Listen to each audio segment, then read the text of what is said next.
नमस्कार, मनी गुरु देख रहे हैं यहाँ पर, आपके साथ मैं हूं स्मिता रशाल।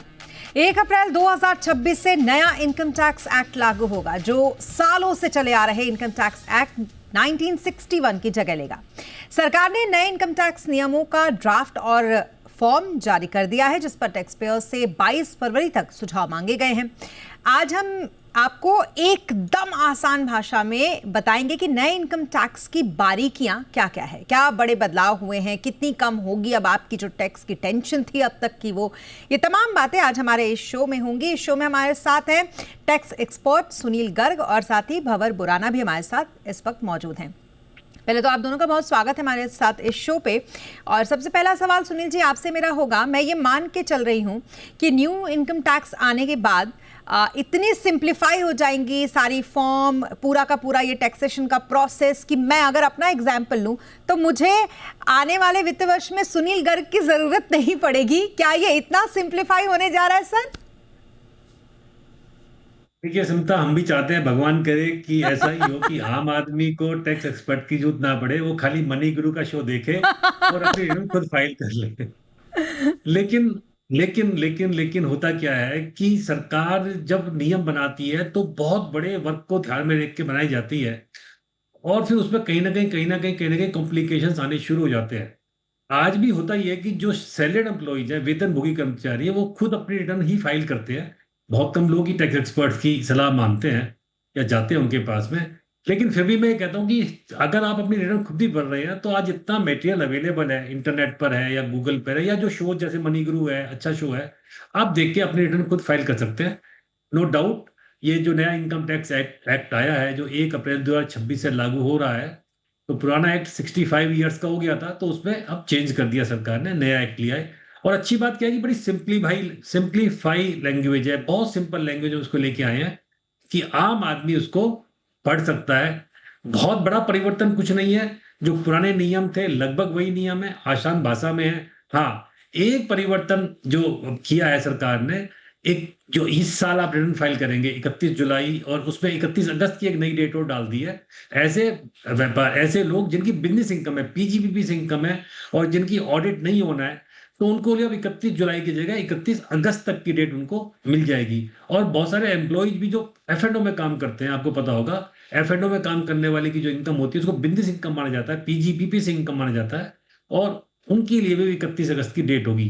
हाँ, एक बड़ा सुखद बदलाव अब आया है, जो कल सरकार ने इनकम टैक्स ड्राफ्ट रूल दिए हैं, उसमें लगता है कि अभी तक सरकार का प्रयास था कि केवल नए रिजीम की तरफ लोग जाएं, लेकिन बड़ा आश्चर्य हुआ कि पुराने रिजीम के लिए भी सरकार ने बड़े अच्छे सुझाव दिए हैं उसमें। जो एजुकेशन अलाउंस की लिमिट बढ़ा दी है, जो कभी 100 रुपये हुआ करती थी उसको बढ़ा के एक साथ 3,000 रुपये कर दिया है।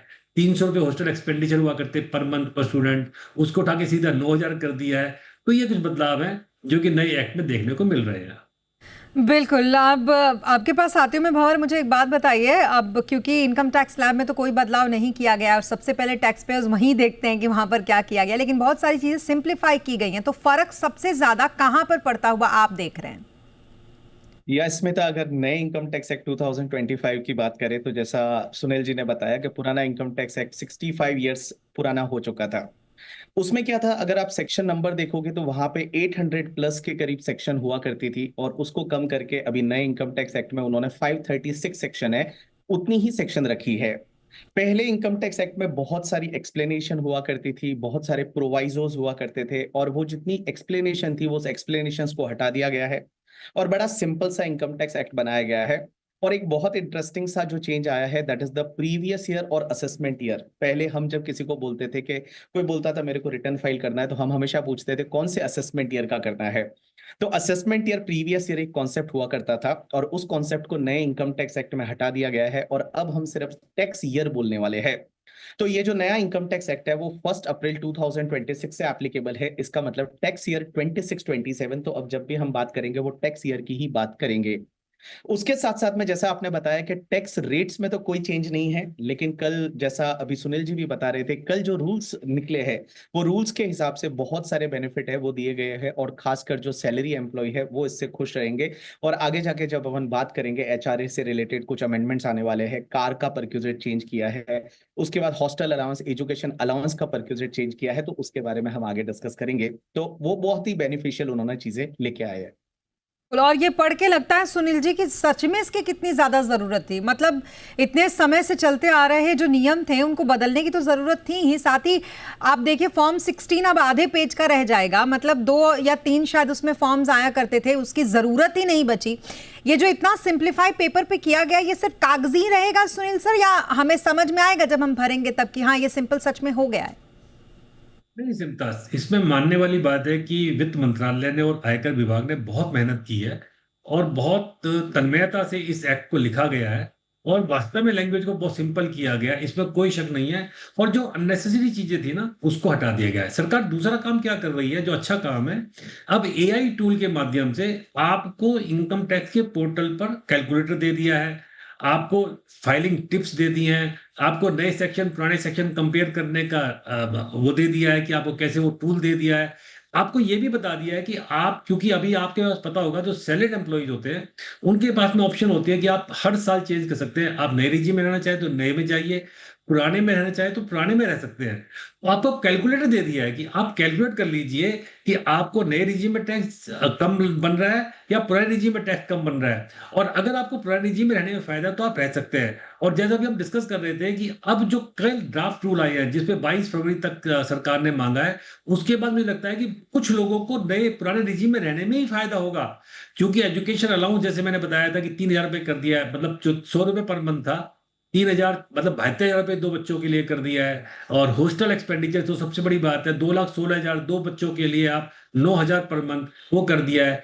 एक डिसेबल्ड के लिए बड़ा अच्छा काम किया है नए रूल्स में। आपको पता होगा जो डिसेबल्ड है उनको 3,200 रुपये मिलता है अभी पर मंथ कन्वेंस अलाउंस, उसको सीधा बढ़ा के 15,000 रुपये कर दिया है और 8,000 रुपये कर दिया नॉन मेट्रो के लिए। तो इसका मतलब क्या है कि अब सरकार को लग रहा है कि कहीं ना कहीं नए रिजीम में और पुराने रिजीम में हमें बैलेंस करने की जरूरत है। ऐसा नहीं है कि पुराना रिजीम बिल्कुल ही खराब है। और आपको ध्यान होगा बजट से पहले जब हम इस शो को डिस्कस कर रहे थे तो मैंने तब भी कहा था कि पुराने रिजीम में कुछ ऐसी डिडक्शंस हैं डिसेबल्ड के लिए, जैसे एटीयू की मैंने बात की थी, एटी डीडीबी की बात की थी उस टाइम में भी, या जिन लोगों के पास में एजुकेशन लोन चल रहा है उसकी बात की थी। तो सरकार ने एक कदम ये उठाया कि बैलेंसिंग एक्ट किया है ड्राफ्ट रूल देने के बाद में कि ठीक है आप नए, अगर आप पुराने रिजीम में हैं, आपने हाउसिंग लोन ले रखा है, एजुकेशन लोन ले रखा है, आप डिसेबल्ड है, गंभीर बीमारी से त्रस्त है, और साथ में एचआरए को भी आसान किया गया है, तो ये कुछ चीजें हैं जो कि वेलकम स्टेप है और हम इसके लिए धन्यवाद करना चाहेंगे वित्त मंत्री जी का भी और आयकर विभाग का भी।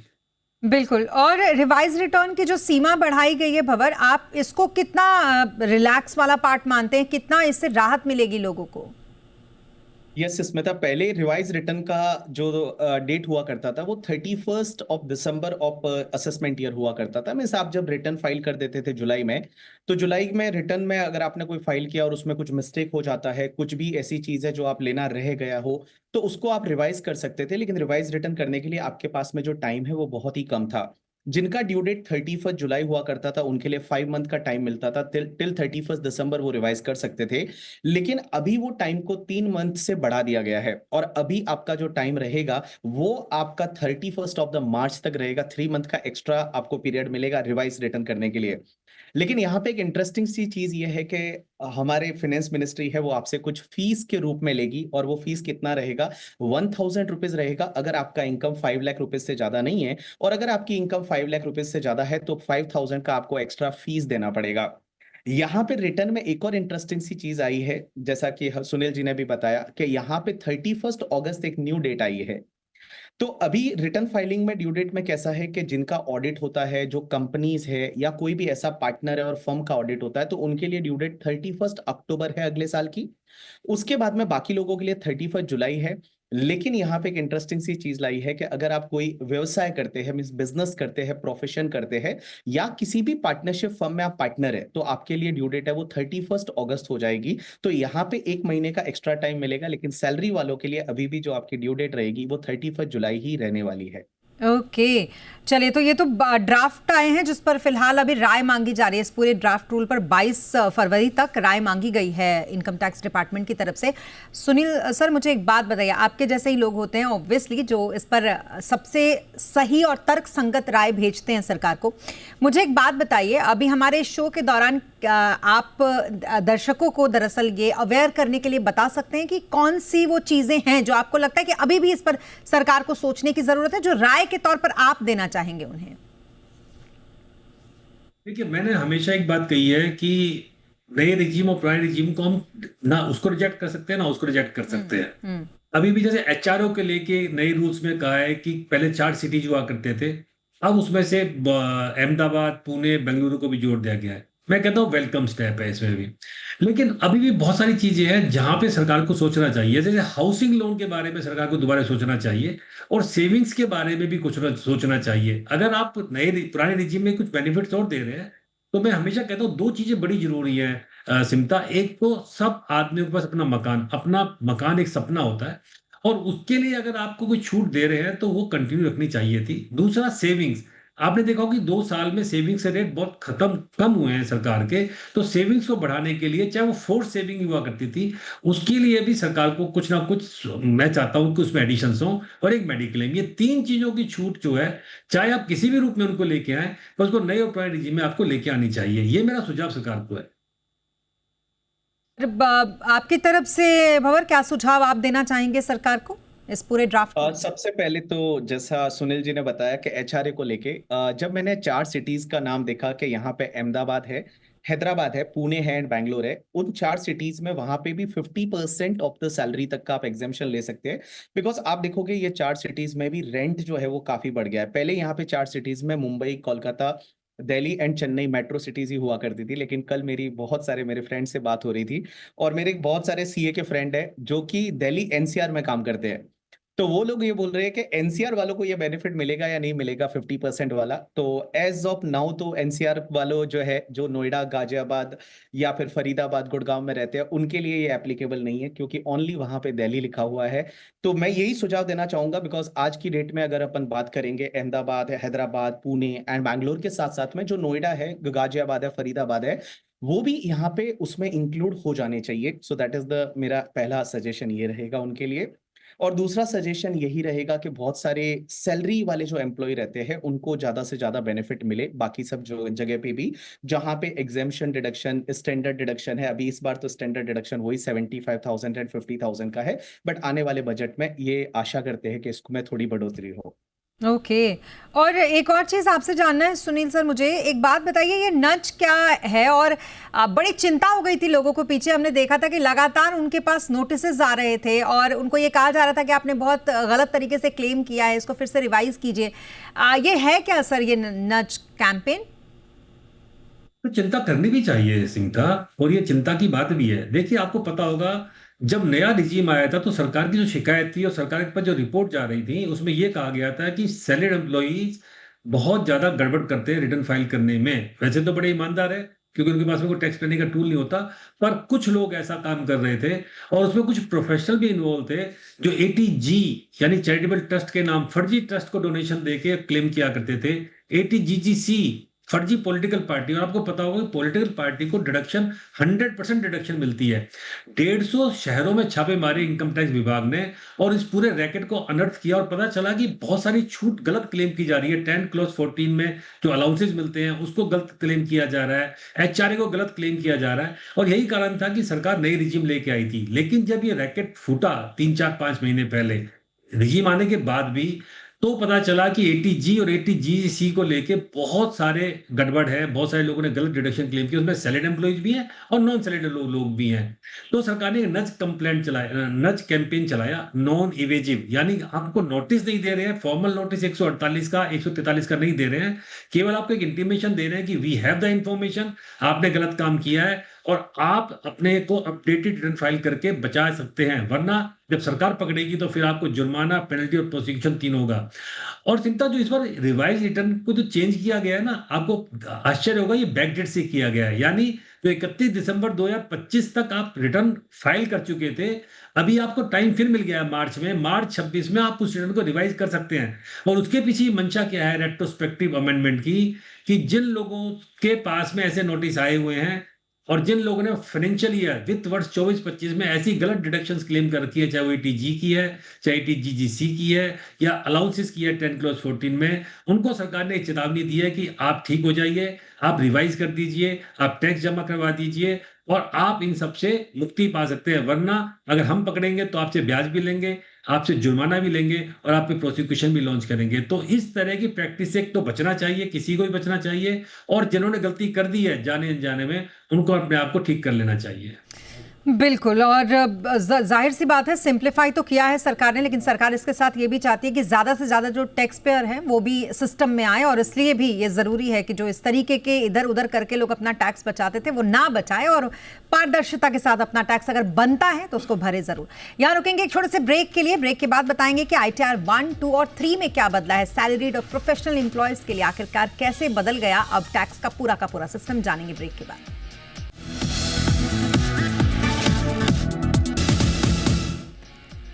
और ब्रेक के बाद एक बार फिर आपका स्वागत है। न्यू IT एक्ट के फाइन प्रिंट्स क्या है, आसान भाषा में हम ये समझाने की आपको कर रहे हैं कोशिश। हमारे साथ दो खास मेहमान सुनील गर्ग और भवन बुराना लगातार बने हुए हैं। अब भवन के पास चलते हैं। भवन, मुझे एक बात बताइए, जो ITR 1 है, क्या अब ये मान के चले हम कि सीधे से साधे मामले या छोटे टैक्स पेयर्स को इससे फायदा होगा, उन्हें इनको भरना होगा? ये एक तो बहुत अच्छी बात इसकी है, लेकिन क्या इससे इसका दायरा भी सीमित कर दिया गया है ITR 1 का?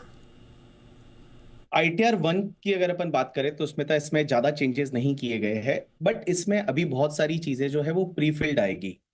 और ये पहले से जो फाइनेंस मिनिस्ट्री का पहले से ये कहना था कि आपके जितने भी डिडक्शन है, जितने भी एग्जेम्पशन है, जैसा कि हम ब्रेक से पहले डिस्कस कर रहे थे कि लास्ट ईयर क्या हुआ कि बहुत सारे लोगों ने फेक डिडक्शन ले लिए। फेक डिडक्शन की अगर अपन बात करेंगे तो बहुत सारे लोगों ने पॉलिटिकल पार्टी को डोनेशन है, उसके साथ साथ में आप देखेंगे तो वहां पे 80C का डिडक्शन, 80D के डिडक्शन वगैरह है, वो सब डिडक्शन लिए थे। और उसकी वजह से क्या हुआ था ना, बहुत सारे नोटिस वगैरह भी लोगों को आए थे। तो अभी अगर ITR 1 की बात करें तो ITR 1 को नो डाउट उन्होंने इजी बनाने की कोशिश की है, सिंपली बनाने की कोशिश की है। और जैसा जब इनकम टैक्स एक्ट नया लाया गया तो उसके पीछे का मेन जो उनका मोटिव था वो यही था कि हर चीज बड़ी सिंपल हो, और यहाँ पे बहुत सारी चीजें इस बार है वो प्री फाइल्ड है, वो मिलने वाली है। ओके। और सुनील जी, एक बात आप देखेंगे, ITR 2 और 3 पे जो डिस्क्लोजर का बोझ है वो बहुत ज्यादा मुझे लगता है कि इस बार के इस फाइल में इस फॉर्म में बढ़ा दिया गया है। ऐसा आपको भी लगता है? इसमें और भी कौन सी चीजें ऐसी हैं जो एडिशनली इसमें और जोड़ी गई हैं? ये सरकार का प्रयास ये है कि AI टूल के माध्यम से चीजों को असेस किया जाए, रिफंड को जल्दी प्रोसेस किया जाए, इसलिए ज्यादा इन्फॉर्मेशन वो मांगने की कोशिश कर रहे हैं। जैसे मैंने बताया कि फेक डिडक्शन लोग क्लेम कर रहे थे, अब सरकार ने क्या कह दिया कि आपको अगर मान लीजिए मेडिक्लेम में आप क्लेम कर रहे हैं तो आपको उसकी पॉलिसी नंबर देना है, आपको उसको डेट ऑफ पेमेंट देनी है, ऐसी 80C की डिडक्शन में भी देनी है। यानी जो भी इंफॉर्मेशन आपसे मांगी जा रही है उसको इस तरह से किया जा रहा है कि ताकि वो कंप्यूटर से प्रोसेस हो सके, उसको पकड़ा जा सके, उसको मैच किया जा सके। कि मान लीजिए आपने पॉलिसी नंबर गलत डाल दिया और वो LIC का पॉलिसी नंबर है, तो वो तुरंत बता देगा कि ये आपका पॉलिसी गलत है और आपको डिडक्शन, वो क्लेम जो है वो आपका फेक है, वो आपको रिजेक्ट किया जाता है। दूसरी बात, आपको पता होगा कि एक कंपेन नोट चला है इसी बजट में, मैडम ने कहा है कि जो ब्लैक मनी एक्ट में जिनके पास फॉरेन एसेट्स हैं और उन्होंने डिक्लेयर नहीं किया है तो उनकी डिक्लेरेशन करना जरूरी है, मैंडेटरी है, वरना उसमें पेनल्टी लगती है। आपको पता होगा ब्लैक मनी एक्ट में, और पेनल्टी अमाउंट 10 लाख रुपए तक जा सकता था। अब बहुत सारे ऐसे हमारे एम्प्लॉइज हैं जिनको ESOP मिल जाते हैं, फॉरेन सब्सिडरी का या फॉरेन होल्डिंग कंपनी का, या बहुत सारे बच्चे विदेश पढ़ने गए, उनके पास में वहां पे खाता था, वो खाता बंद नहीं किया, उसमें कुछ पैसे रह गए $500-700, तो वो भी ब्लैक मनी एक्ट के दायरे में आ जाते हैं। और आपको पता होगा कि जब आप इंडिया में रेजिडेंट हो जाते हैं, यानी 182 दिन से ज्यादा अगर आप इंडिया में आ गए, रहने लगे हो, तो फिर आपको अपनी फॉरेन एसेट्स को डिक्लेयर करना जरूरी है। इस बजट में भी सरकार एक स्कीम लेके आई है और वही सेम चेंजेस आपके ITR 2 में भी, ITR 2 और ITR 3 में भी कर दिए हैं कि जहां आपको अपना डिक्लेरेशन देना है, आपको ESOP मिले, आपको RSU मिले फॉरेन कंपनी के, आप उनको डिक्लेयर कर दीजिए। और जैसे मैं बार बार कह रहा हूं कि सरकार ने रिवाइज रिटर्न भरने का जो टाइम 3 महीने का एडिशनल दिया है, वो प्रोस्पेक्टिव भी दिया, रेट्रोस्पेक्टिव दिया, यानी अभी भी आप भर सकते हैं। तो अगर ऐसे लोग जिनके पास में फॉरेन एसेट्स हैं, PSUs हैं, RSU हैं या ESOP हैं, या फॉरेन में कोई बैंक अकाउंट है, तो उसको आप डिक्लेयर कर दीजिए। सरकार ने कहा कि 20 लाख तक हम कोई पेनल्टी नहीं लेंगे। मेरे कहने का मतलब यह है कि ITR 2 ITR 3 में जितनी डिटेल मांगी है उनकी और डिटेलिंग बढ़ा दी है, ताकि वो कंप्यूटर से मिसमैच पकड़ा जा सके और तुरंत उसको वहीं पे प्रोसेस रोक दिया जाए, या उसका क्लेम को रिजेक्ट कर दे या उसको अप्रूव कर दे। ओके, तो कुल मिलाकर कुछ इस तरीके के जो प्रोविजंस हैं वो इसमें डाले गए हैं। अब मुझे एक बात बताइए भंवर, आप कि क्या ये अब मान कर चले कि न्यू इनकम टैक्स का एक्ट ये आ जाने के बाद एक सैलरीड एम्प्लॉय के लिए ये बहुत इजी हो जाएगा, अपना टैक्स आराम से खुद भर लेना, आप ये मानते हैं? यस, सैलरी एम्प्लॉय के लिए तो इजी होगा ही होगा, उसके साथ साथ में जो लोग बिजनेस करते हैं उनके लिए भी बहुत सारी चीजें हैं वो इजी होने वाली है। आज की डेट में अगर अपन बात करते हैं तो मोर देन 10 करोड़ आईटीआर है वो फाइल होते हैं, लेकिन आज भी बहुत सारे लोग ऐसे हैं जिनकी इनकम है और वो बेसिक एग्जेम्पशन से ज्यादा है, लाइक 4 लाख रुपए से ज्यादा है, तब भी वो अपना रिटर्न फाइल नहीं कर पाते। उसमें रिटर्न क्यों फाइल नहीं कर पाते, उसके पीछे एक कारण ये भी है कि उनको कोई भी ऐसे हेल्प करने के लिए जो टैक्स एक्सपर्ट है वो नहीं मिलते हैं। और इसी को लेके मैं इस बार बताऊं, बजट में एक अनाउंसमेंट किया है जो बहुत ही इंटरेस्टिंग है कि जो इंडिया की सीए इंस्टीट्यूट है, सीएस इंस्टीट्यूट है और जो सीएमए इंस्टीट्यूट है, उनको बोला है कि आप कोई ऐसे कोर्स डिजाइन करिए जिससे कि जो ग्रेजुएट लोग हैं वो उस कोर्स में पढ़ के और वो लोग लोगों की हेल्प कर पाए, जिससे कि वो अपना टैक्स रिटर्न फाइल कर पाए बहुत ही आसान तरीके से। तो आने वाला टाइम है वो ऑब्वियसली बहुत ही इजी रहने वाला है और सब लोगों को बहुत ज्यादा लाइक इसमें सहूलियत रहेगी जब आप नए इनकम टैक्स एक्ट में अपने रिटर्न है वो फाइल करेंगे और जल्दी ही उसकी प्रोसेसिंग एंड ऑल चालू हो जाएगी। ओके, एंड लास्टली आपसे सुनील सर, मेरा ये सवाल रहेगा, क्या उम्मीदें हैं आपकी इस न्यू इनकम टैक्स एक्ट से? क्या आपको लगता है कि आपके पास आने वाले लोगों की कतारें कम होंगी, या आपको लगता है और बढ़ेंगी क्योंकि और कुछ ऐसा आ जाएगा जो उनको नहीं समझ में आएगा? सिमटा भारत एक ऐसे पाथ पे बढ़ चुका है जिसे कहते हैं विकसित भारत। अब विकसित भारत है तो फिर लोगों की इनकम भी बढ़नी है, पर कैपिटा इनकम भी बढ़नी है। होता क्या है कि वक्त के हिसाब से प्रोफेशनल को अपने आप को भी परिवर्तन करना चाहिए। रिटर्न भरने का काम शायद कम हो रहा है या लोग खुद भर रहे हैं, लेकिन एडवाइजरी का काम बहुत बढ़ता जा रहा है, क्योंकि आज हर चीज कॉम्प्लिकेटेड होती जा रही है। छोटी सी गलती बहुत महंगी पड़ती है। और हमेशा मैं क्या कहता हूँ, विशेषकर जो सैलरीड एम्प्लॉइज है, अभी हमने जैसे नज कंपेन की बात की है, या पीछे अपडेटेड रिटर्न में बहुत सारे, सरकार का आंकड़ा है कि 10,000 करोड़ रुपए का टैक्स कलेक्ट किया है नज कंप्लेन कैंपेन चला के। होता क्या है कि हमारे यहाँ पे जो लोग रिटर्न फाइल करते हैं वो उसको बड़ा कैजुअल अप्रोच से भरते हैं, उसको वो लायबिलिटी नहीं मानते हैं, बिल्कुल लास्ट डेट में जागेंगे, कभी एआईएस नहीं देखेंगे, कभी एएस नहीं देखेंगे, अपना अपनी बैंक स्टेटमेंट चेक नहीं करते हैं, और जो रिटर्न वो फाइल करते हैं उसमें इतनी सारी गलतियां रह जाती है, या तो रिटर्न डिफेक्टिव पड़ी होती है, या कभी 143(1) का नोटिस आया हुआ होता है, कभी डिमांड निकली होती है। हाँ, जिसने रिफंड क्लेम किया और रिफंड ना आए तब तो उसको चिंता होती है, वरना वो कभी देखता भी नहीं है कि मैंने जो रिटर्न फाइल की थी वो प्रोसेस हुई नहीं हुई, वो डिफेक्टिव तो नहीं है, वो उसमें कोई डिमांड तो नहीं है। तो मेरा मानना हमेशा से ये है कि अगर आप नॉर्मल रिटर्न फाइल कर रहे हैं फॉर्म 16 वाली, अपने एआईएस के साथ में मैच कीजिए और आप रिटर्न फाइल कर दीजिए, बिल्कुल सिंपल काम है। लेकिन अगर आपको ईसॉप मिले हैं, आपने ईसॉप को मैच्योर किया है, आपने कैपिटल गेन में कोई ट्रांजेक्शन की है, आपने एफ&ओ में कोई ट्रांजेक्शन की है, तो फिर मेरा मानना यह है कि आपको किसी प्रोफेशनल के साथ, किसी भी एक्सपर्ट के साथ में, जो भी आपके पास में हो, उसे जरूर सलाह करनी चाहिए। उससे आपका ही भला होता है और डिपार्टमेंट का ही भला होता है, क्योंकि आप अगर गलत फाइल करते हैं तो डिपार्टमेंट का काम भी बढ़ जाता है, और फिर आपको पता होगा कि डिपार्टमेंट के पास में पेनलाइज करने के लिए बहुत सारे तरीके हैं, इंटरेस्ट, पेनल्टी, सब कुछ है उसके पास में। तो कोशिश कीजिए जहां भी कोई चीज नहीं है उसको सोच समझ के विचार करके तब फाइल करें। हाँ, रूटीन की फाइलिंग आप कर सकते हैं। बिल्कुल। और एक और फॉलोइंग क्वेश्चन, और बहुत शॉर्ट में इसका जवाब दीजिएगा सुनील जी, कि क्या अब जल्दी से लोगों के रिफंड भी मिलने लगेंगे इस प्रोसेस के बाद?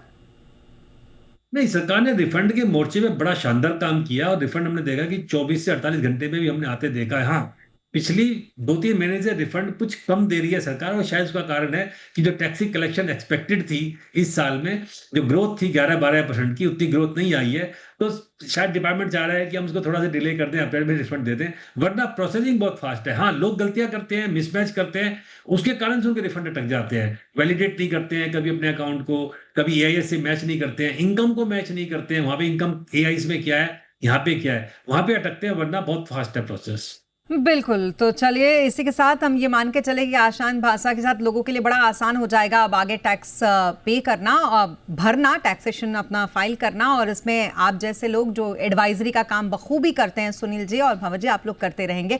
और हमारा जैसा शो मनी गुरु, हम भी आप लोगों जैसे एक्सपर्ट को अपने प्लेटफॉर्म पर लाकर लोगों को समय समय पर ये बताते रहेंगे कि उनके लिए क्या ज़रूरी है टैक्स भरते हुए।